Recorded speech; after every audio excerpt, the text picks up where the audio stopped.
토요타가 전고체 배터리를 개발했다고 해서 배터리 업계가 떠들썩합니다. 토요타는 10분 만에 충전이 완료되고 한 번 충전에 500km를 갈 수 있는 전고체 배터리를 개발했다고 발표했습니다. 토요타는 2021년에 시제품을 선보이고 2020년대 초반에 전고체 배터리의 상용화를 완성할 것이라고 말했습니다. 이 말이 사실이라면 토요타의 전고체 배터리는 전기차 시장과 배터리 시장을 통째로 바꿔버리는 게임 체인저가 될 것입니다. 과거 토요타에서는 2021년 말까지 전고체 배터리의 개발을 마치겠다는 말을 했지만 소위 전문가라는 분들은 이 말을 믿지 않았습니다. 전문가들은 아무리 빨라도 2025년 이전에는 전고체 배터리를 개발하기 어렵고 상용화는 빨라야 2030년에나 될 것이라고 하였습니다. 보시는 글은 한국경제신문의 기사 중 일부입니다. 한 국책연구원의 2차전지 연구원은 인터뷰에서 보수적으로 봐도 2030년을 예상할 수 있고 최소한 2030년 이전까지는 힘들 것으로 본다는 말을 했는데 사실 전문가라는 연구원이나 배터리 애널리스트들 모두 다 같은 말을 계속 반복해 왔습니다. 하지만 토요타는 전고체 배터리의 개발에 성공했고 앞으로 2020년대 초반에 상용화를 마치겠다는 플랜을 발표하였습니다. 그러자 이번에는 전문가나 애널리스트들이 다 들고 일어나서 개발은 개발이고 상용화는 상용화라는 논리를 펴니다. 즉 실험실에서는 성공했는지 모르지만 이를 대량으로 생산하는 것은 어려울 것이라는 말을 하고 있습니다.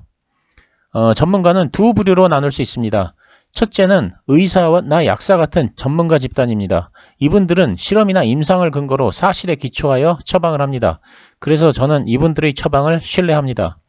둘째는 주식이나 부동산 그리고 경제예측과 같은 사람들 집단입니다.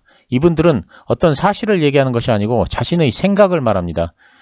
저는 예측을 전문으로 하는 분들의 말은 신뢰하지 않습니다. 말이 전문가이지 실제로는 우리와 크게 다르지 않습니다.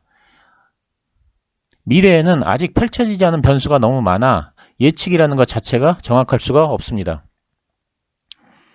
왼쪽은 제가 쓴 책에서 발췌한 것입니다. 저는 전문가들이 예측하는 것보다 전고체 배터리의 개발이 훨씬 앞당겨질 것이라고 책에 썼습니다. 오른쪽은 제가 8월 15일에 유튜브에 올렸던 배터리에 관한 영상입니다. 이 영상에서도 저는 일본의 토요타와 파나소닉이 전문가들이 예측하는 것보다 훨씬 빨리 전고체 배터리의 개발을 마칠 것이라고 말씀드렸습니다. 아마도 2, 3년 이내에 전고체 배터리 개발을 모두 마칠 것 같다는 말을 했습니다. 그러면 배터리에 대해서는 아무것도 모르는 제가 왜 이런 예측을 했을까요? 그 이유는 간단합니다. 객관적인 사실만 보면 됩니다. 현재 전고체 배터리 기술이 가장 앞서 있는 회사는 토요타와 파나소닉 연합입니다. 이 두 회사는 합작으로 프라임 플래닛 에너지 앤 솔루션스라는 배터리 회사를 설립했습니다. 따라서 전고체 배터리에 관한 한 두 회사는 한 몸이라고 생각하는 것이 좋습니다. 이 두 회사가 전고체 배터리의 개발에 가장 앞서 있습니다. 그러므로 전고체 배터리 개발이 어느 수준까지 왔는지 가장 잘 아는 사람들은 이 두 회사의 내부인들입니다. 바다 건너 앉아있는 우리나라에 있는 전문가들이 아닙니다. 그럼 최근 두 회사의 행보를 보면 답이 보입니다. 원래 배터리 시장의 1위는 파나소닉이었습니다. 그런데 파나소닉은 2년 전부터 배터리 공장 증설을 하지 않고 있습니다. 네바다 기가팩토리 외에는 앞으로 테슬라가 짓는 기가팩토리에도 참여하지 않겠다고 선언했습니다. 향후 배터리 시장의 성장은 누구나 다 아는 사실입니다. 배터리 회사인 파나소닉이 이를 모를 리가 없습니다. 그럼에도 불구하고 공장도 증설하지 않고 향후 테슬라의 기가팩토리에도 참여하지 않은 이유가 무엇일까요? 저는 파나소닉의 이런 행동이 전고체 배터리의 개발에 대한 자신감에서 나왔다고 판단했습니다. 토요타는 세계 1위의 자동차 회사입니다. 테슬라가 전기차 시장을 넓혀가고 독일이나 중국, 우리나라의 자동차 회사들이 모두 전기차에 열을 올리고 있음에도 불구하고 토요타는 별다른 움직임이 없었습니다. 이에 대해 한국경제신문에서는 다음과 같이 쓰고 있습니다. 그런데도 토요타는 고요하다. 순수 전기차 대신 하이브리드카와 수소 전기차 판매에 집중하는 모습이다. 토요타는 순수 전기차를 포기한 걸까? 아니면 다른 꿍꿍이가 있는 걸까? 전기차가 향후 대세가 된다는 사실은 누구나 알고 있습니다. 토요타도 마음만 먹으면 얼마든지 전기차를 만들 수 있습니다. 그럼에도 불구하고 전기차 관련 별다른 움직임이 없었습니다. 우리는 여기서 왜 토요타가 전기차 제작에 소극적이었는지를 생각해 봐야 합니다. 저는 전고체 배터리에 대한 자신감 때문이라고 생각했습니다. 이는 다시 말하자면 전고체 배터리의 개발이 임박했다는 의미입니다. 그래서 제가 쓴 책이나 앞의 영상에서 도요타와 파나소닉의 전고체 배터리 개발이 임박했다는 말씀을 드린 것입니다. 도요타와 파나소닉은 현재 사용 중인 액체 배터리는 폭발의 위험성이 크기 때문에 시장 성장에 한계가 있다고 본 것입니다. 향후 10년 이내에 전기차 시장이 얼마나 크게 성장할 것이라는 기사를 우리는 자주 접하는데, 이 기사는 자동차에 문제가 없다는 전제 하에 그렇다는 것입니다. 그런데 지금의 액체 배터리는 툭하면 폭발합니다. 사례를 열거할 필요도 없이 최근에 폭발 사고가 늘었습니다. 판매량이 늘어나니 폭발 사고도 자연히 늘어나는 것입니다. 그리고 폭발을 하면 여지없이 인명피해로 이어집니다. 왜냐하면 배터리는 손 쓸 틈도 없이 폭발을 일으키고, 폭발하면 독성 물질도 나오고 완전히 전소가 될 때까지는 불을 끌 방법도 별로 없기 때문입니다. 전기차가 제대로 보급되지 않은 상태임에도 불구하고 한 달에 몇 건씩 배터리 폭발 사고가 나는데, 만약 지금보다 전기차가 100배 늘어나면 폭발 사고도 100배가 증가할 것이고, 이런 상태에서 전기차 시장이 무작정 커지지는 않습니다. 그래서 도요타와 파나소닉은 지금과 같은 액체 배터리 시장에서 점유율을 높이는 것은 무의미하다고 판단했고, 어차피 전고체를 개발하면 배터리 시장은 자기네 쪽으로 넘어올 것이라고 생각한 것입니다. 이제 도요타와 파나소닉이 전고체 배터리를 개발했습니다. 그러자 이번에는 전문가라는 분들은 개발은 개발이고 상업화는 상업화이므로 이를 실제로 상업화하는 데까지 오랜 시간이 걸릴 것이고, 어쩌면 상업화에 실패할지 모른다고 말합니다. 저는 이 말이 무슨 말인지 충분히 이해합니다. 보시는 그림은 제 석사학위 논문입니다. 제가 공부를 했던 분야가 바이오 관련인데, DNA 조작을 통해 실험실에서 새로운 물질을 개발해도 이를 상업적 성공으로 만들기는 쉽지 않습니다. 상업적으로 성공하기 위해서는 대량 생산을 해야 하는데, 대량 생산을 하려고 하면 반응기에서 쉬어 스트레스라는 물리학적 현상 때문에 물질이 파괴됩니다. 그래서 어떻게 하면 물질이 파괴 없이 대량 생산을 할 수 있을까 하는 것이 제 논문의 내용입니다. 제가 논문 얘기까지 꺼내는 이유는 실험실에서의 성공과 상업적 성공이 다르다는 것을 제가 누구보다도 잘 알고 있다는 것을 말씀드리기 위함입니다.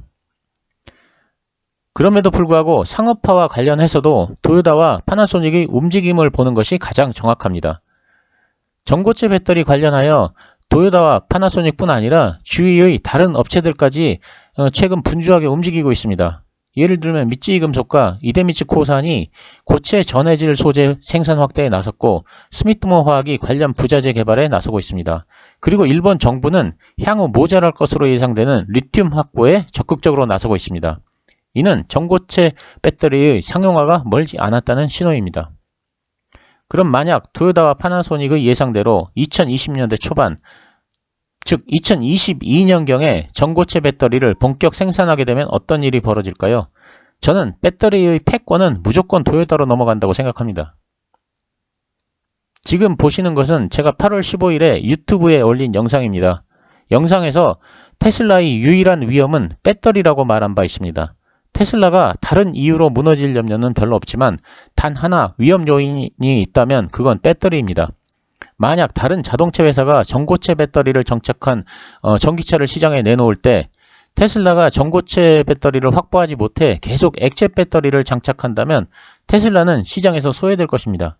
폭발이 없고 안전하고 충전도 빠르고 주행거리가 긴 자동차를 놔두고 굳이 폭발의 위험성이 있고 불편한 테슬라를 구매하지 않을 것이기 때문입니다.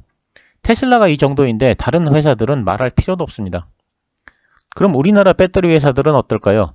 삼성 SDI는 2027년까지 전고체 배터리를 상용화시키겠다고 했습니다. 그리고 LG화학은 2030년경 전고체 배터리를 상용화시킬 것으로 예상됩니다. 도요타와 약 5년에서 8년 정도 차이가 생깁니다. 이만큼의 간극이 두 회사에 어떤 영향을 미칠 것인지에 대해서는 구독자 여러분들께서 생각해 보시기 바랍니다. 그리고 또 하나 짚고 넘어가야 하는 것이 있습니다. LG화학은 SK이노베이션이 배터리 관련 영업비밀을 침해했다고 미국 국제무역위원회에 소송을 제기했습니다. 당시 침해한 특허 중 2건이 양극재의 배합 비율과 관련된 것으로 알려지고 있습니다. 이 2건의 침해만으로도 SK이노베이션은 미국 판로가 막힐 것을 걱정해야 하는 처지입니다. 이제 전고체 배터리의 특허 관련 뉴스를 보겠습니다. 도요타와 파나소닉은 전고체 관련 특허를 1000건이나 가지고 있는데 이는 전고체 관련 특허의 40%에 해당됩니다. 특히 이들이 전고체 관련 연구를 가장 먼저 시작했고 기술이 가장 발달되어 있으므로 전고체 관련 핵심 특허는 도요타와 파나소닉이 다 가지고 있다고 해도 과언이 아닙니다. 다시 말하자면 이 두 업체의 허락 없이는 아무도 전고체 배터리를 만들 수 없는 상황이라는 것입니다.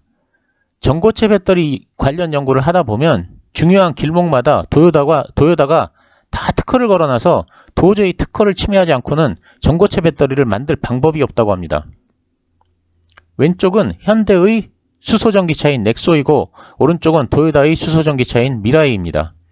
현대차가 수소전기차 분야에서 세계 1위의 판매량을 자랑하고 있다는 사실은 다들 아실 것입니다. 수소전기차 관련 중요한 모든 특허는 도요타가 다 가지고 있습니다. 그런데도 도요타는 수소전기차를 활성화할 목적으로 관련 특허를 다 개방했습니다. 즉 수소전기차 관련 특허를 아무나 쓸 수 있도록 한 것입니다. 그래서 현대차가 수소전기차를 만들 수 있는 것입니다. 하지만 배터리는 다릅니다. 이미 전고체 배터리의 커다란 시장이 확인된 이상 도요타와 파나소닉에서는 특허를 깐깐하게 행사하여 누군가가 특허를 침해하면 강력하게 맞설 가능성이 큽니다. 현재 도요타의 특허를 피해 전고체 배터리를 만들 방법은 거의 없다고 합니다. 그러면 후발 업체들은 배터리를 만들지 못하거나 또는 대규모의 로열티를 도요타와 파나소닉에 내야만 합니다. 그렇게 되면 재주는 곰이 부리고 돈은 도요타가 챙기는 구조가 될 수 있습니다. 만약 배터리 업체에 투자할 의향이 있으신 분들은 이런 역학구도에 대해 한 번쯤 고민해 보시기 바랍니다. 국내 배터리 업체에 투자하지 말라는 의미가 아니고 투자를 하실 때 한 번쯤 깊이 고민해 보시라는 의미입니다. 저는 개인적으로 배터리의 탑픽은 도요타와 파나소닉이 되어야 한다고 생각합니다. 그래서 지난 영상에서 전기차를 지배하는 회사는 OS를 만드는 테슬라, 구글, 애플이 될 것이지만 토요타는 다른 관점에서 많은 이익을 창출할 가능성이 있는 유일한 회사라고 말씀드렸습니다. 보시는 차트는 도요타의 주가입니다. 지금 보시는 차트는 파나소닉의 주가입니다. 도요타와 파나소닉 모두 최근에 크게 상승했습니다. 오늘의 영상은 우리나라 기업이냐 일본 기업이냐를 따지지 않고 순수하게 기업 자체로만 말씀을 드린 것이니 오해 없으시기 바랍니다. 그리고 제가 쓴 책을 언급하거나 과거 영상을 언급하는 이유도 제가 기업과 산업에 대해 생각하고 분석하는 방법을 여러분들과 공유하기 위한 것이지 다른 의도가 있지 않다는 점을 말씀드립니다. 여러 개인 투자자들과 함께 돈을 많이 버는 것이 제 채널의 목표입니다. 감사합니다.